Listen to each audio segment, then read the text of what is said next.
Welcome to Empowered. I'm Elizabeth Naumovski. Life isn't as traditional as it used to be.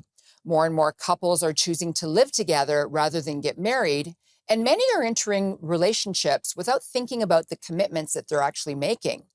Even though they're entering these relationships in a very non-traditional way, when they decide to leave, they get out in a very traditional way.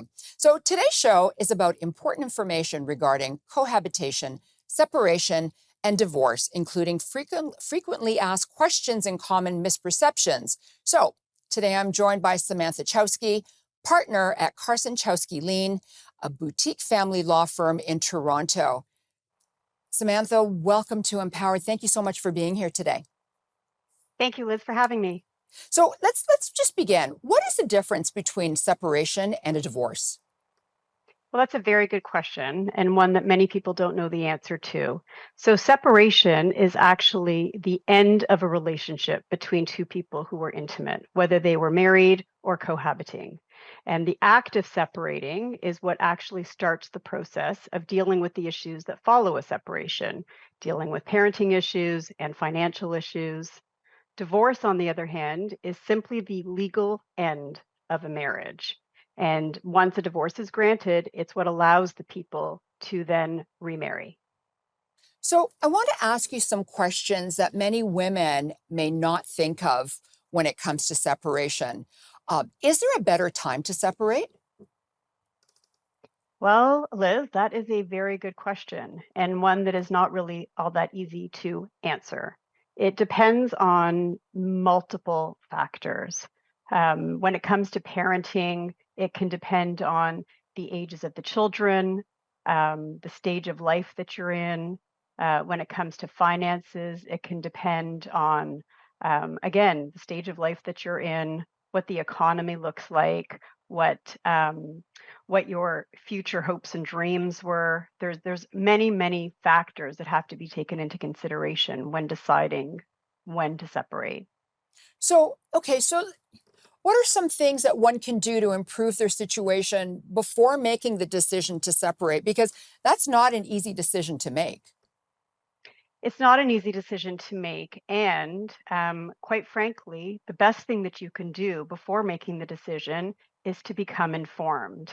And truly, this isn't a plug for more business for me, but the best thing that you can do is go and have a consultation with an experienced family law lawyer, because it's important to understand not only what your rights are following a separation, but also what your obligations are and what some of the risks are when you've decided to separate. You know, that's a really good point, the obligation and the risk. Because I've heard of so many couples that want to separate, but they decide to stay together because of the children. Is there a right or wrong reason to stay together because of the children? Is there a better decision? Well, I mean, there's so many factors again to take into consideration. Um, the social science literature says a lot of different things about timing of divorce or separation and how it's going to impact on the children. The most important factor, as far as the children are concerned, is the level of conflict that they're going to be exposed to. And so, obviously, the ages of the children and the relationship that each parent has had with the children prior to separation or during the marriage or the cohabitation are relevant. But when people are deciding whether or not to stay together for the sake of the children, what they really need to be thinking about is how they are together for the children, because ongoing exposure to conflict is the worst possible predictor for how children will be impacted by a separation or a divorce. You know, that's really important information to have, because a lot of people, the emotions just start flying and the proper decisions are not being made, not only for the couple, but for the children. We have about 30 seconds left before we go to break. My quick question to you is, can the couple live or continue to live in the same home, or do they have to be living in a separate home in order to be considered separated? They absolutely can stay in the same home. They should change the way they interact with each other. There has to be some noticeable difference between a before separation and after separation state, but they absolutely can stay living together in the same home, even though they're separated. Well, this is great information. Don't go away. We'll be right back with more of To Separate or Not.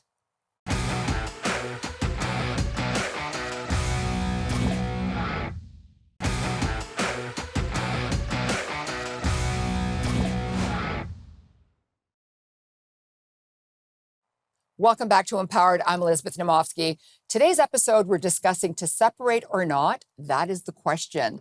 So, Samantha, before we went to break, we were talking about separating. What is the significance of the date of separation? So the date of separation is significant in terms of the financial division of assets following a separation. It is the date that we crystallize the value of assets that are owned solely by one of the parties. So, what are some of the issues then that are needed that we need to be aware of when we're considering a separation? In relation to the division of assets. So um, we were talking a little bit about this before, when pre-planning for separation, or what are Mhm. some of the things that you need to keep in mind. So because the date of separation is the date that we crystallize the value of assets, if you know, for example, of some significant event that's on the horizon that may impact your family's finances in some way, you may choose to be strategic in terms of picking the data separation. You may choose to pick a data separation that's sooner or later. But this, again, this would only apply to people who are married and not to common law spouses, which is a significant difference. Oh, interesting, because my next question was going to be, are the issues any different for someone who's married or living in common law? So, what should somebody who is living in common law look out for? Well, it's a little bit different when you're common law, because when you're not married, you don't have an automatic entitlement to share in the value of assets that were acquired during the marriage or owned by either party, or during the relationship that were acquired by either party. It's only persons who are married, whether they are heterosexual or same sex, as if it's the act of getting married that makes the difference. Okay, so that's interesting. It's the act of getting married that makes the difference. And it doesn't matter whether you're hetero, same sex, there's no difference there. No. So many couples put family assets in their spouse's name. You know, they get married, they like to commingle things. What happens if none of the assets are in your name and all the assets are in your spouse's name? Well, again, this is a big difference whether you're married or common law. So, if you're married, it doesn't matter typically whose name the assets are in, because it's the value of all assets that are owned on the date of separation that are equalized, or the values shared.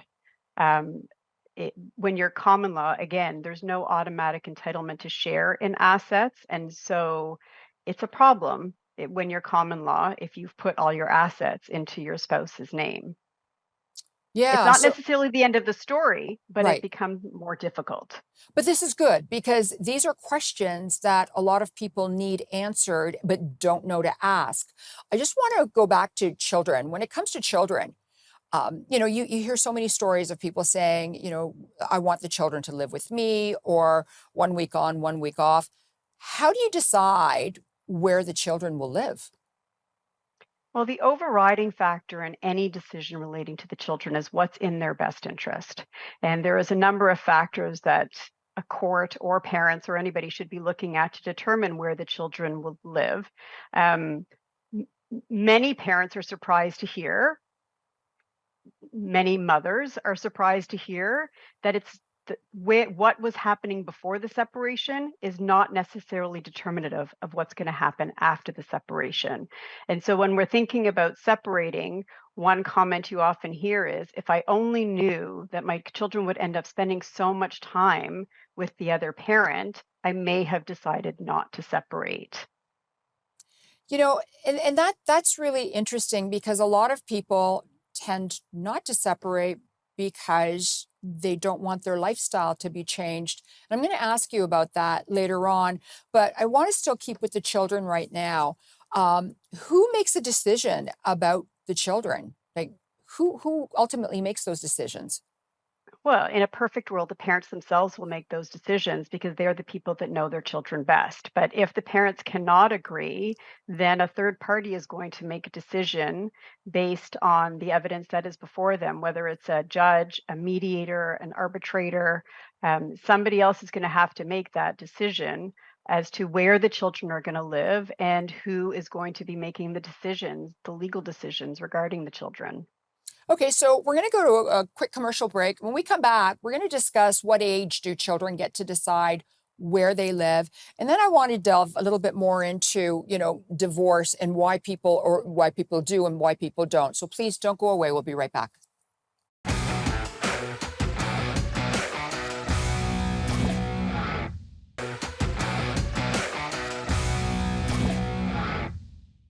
Welcome back to Empowered. I'm Elizabeth Naumovski. On today's episode, we're discussing to separate or not. So we were talking about at what age do the children get to decide where they can live? So I guess the legal answer is 18 when they reach the age of majority, but in practice, it's very much a case specific. So we often say that children have a voice, but they don't have a choice. And so up until I would say 14, 15, children are usually told what's going to happen. And some children younger, I mean, they can express their views and they are often taken into account by the courts after the age of 10 or 11, but they don't necessarily get to choose. At 14 or 15, they'll often vote with their feet, and it's difficult to sort of interfere with that. But I would say generally up until 12, they are typically expected to do what either their parents tell them to do or the court directs. Okay, so let's go back to a spouse, and the spouses are separated and they're both living in the house together. Can someone force their spouse to leave the house? It is very difficult, very difficult. Absenting abuse or violence, it's almost, well, I wouldn't say it's impossible. It's very difficult absenting violence or abuse. Oof. Okay. Now I want to step over to the property.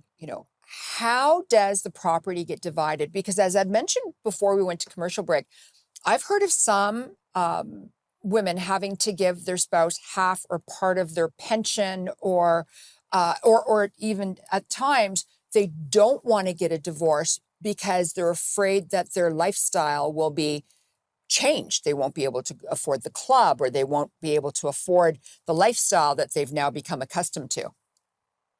So that's, I think, two separate questions. So maybe I'll deal with the first one Sure. first, which is how the assets get divided. So when you're married, it the parties share in the increase in the value of assets acquired during the marriage.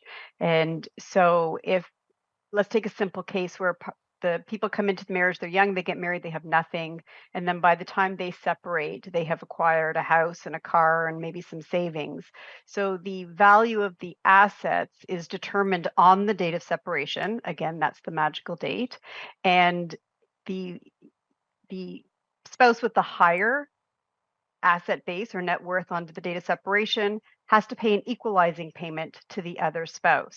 And so pensions are, you asked specifically about pensions. Yes. So pensions are a tricky little beast in family law, and pensions will be valued on this date of separation, and they can either be equalized, so half the value of the pension can be paid to the other spouse, or they can be included in this equalizing payment so that the spouse can keep his or her pension, but has to make a cash payment to the other party equal to half of the value. Right. Okay. Thank you. And now the other question was, I hear that a lot of couples, want to get a divorce. They're separated. They don't like each other, but they don't want to leave each other because they actually like the perks of being married and like the perks of the club and the lifestyle that they've accumulated and live on a daily basis. Well, practically speaking, you can afford a lot more when you have two incomes in one household because once you separate, the incomes typically don't change, but now you've got two households that you're supporting. And so, and particularly if the wife is not, or the wife or the female is not working and there's only one income, it has to go a lot further in two houses. And spousal support doesn't always um, is not always enough to replicate the lifestyle that was enjoyed when everybody was together. Okay, so speaking of child and spousal support, how is that determined? It's determined largely based on incomes of the two persons. And so in a situation where you have, a more traditional family, a primary breadwinner and then a mother and a couple of children, the breadwinners or the working parents' income will be there's calculators that are used both for child and spousal support. So you determine the income of the paying spouse and you start with child support. So you plug the numbers into this calculator and it spits out a number for child support. Samantha, And hold then, that thought. Hold that thought. yeah. Plug in the numbers. When we come back, we'll talk about child support. So please don't go away.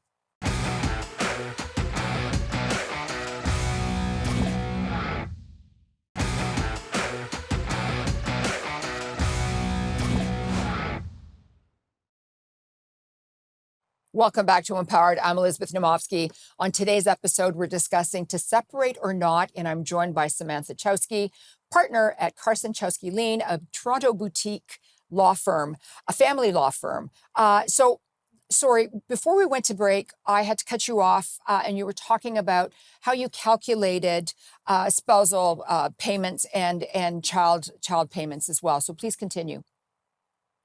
So once the income of the paying spouse, again, on the assumption that we only have one working spouse in this family, once the income of the paying spouse is determined, then child support is calculated first using the child support guidelines, and then we look to spousal support. And so rule of thumb sort of is in a family where you have two parents, two kids, is that approximately 50% or half of the net income available is divided between the spouses. So there is a spousal support guideline calculator as well as a child support one. The spousal support guidelines are not mandatory in the same way as the child support guidelines are, but rule of thumb generally is spousal support will amount to approximately 50% of the net income available. Okay, so it's pretty complicated, but there is a calculation. Um, what I want to do now for the remainder of this segment, I want to talk about how do the following situations impact a divorce case, whether it's family violence, abuse, mental health issues, or anything else, because I know that this was very prevalent during COVID lockdown. Yeah, it's an epidemic, frankly, that we're seeing in the family law bar. We've never before seen this many cases that involve some or all of those factors that you have mentioned. It impacts every single aspect of the family law case. It impacts the parenting arrangements. It impacts the financial arrangements. Um, where there's violence, if there are criminal charges, it can actually be the impetus for a separation. If there are charges made, typically the parent who has been charged will not be permitted to return to the house. And so, depending whether you're the person who's been charged or not, it raises all kinds of added complications. Uh, there is immediate issues that arise with respect to the children because all of a sudden one spouse is out of the house. They're not permitted to see the children. In some cases, court is required in right away, immediately, in order to be able to get parenting time in place. It then raises issues about safety concerns for the children as well if there's been violence perpetrated. Um, with respect to mental health issues, it impacts again, it impacts on the children. Um, typically, uh, even parents who have mental health issues can be perfectly capable parents, but sometimes there needs to be additional conditions or restrictions implemented to ensure the safety of the children, because the safety has to be the number one concern always when it comes to children. And people's rights and entitlements at that point are sort of all thrown out the window because you really have to focus on safety. And these issues can also impact on the finances. Some people who end up getting charged will lose their jobs or will have restrictions placed on their ability to earn income. And mental health issues can also have that same impact. So those two issues really do have significant impact on child and financial issues.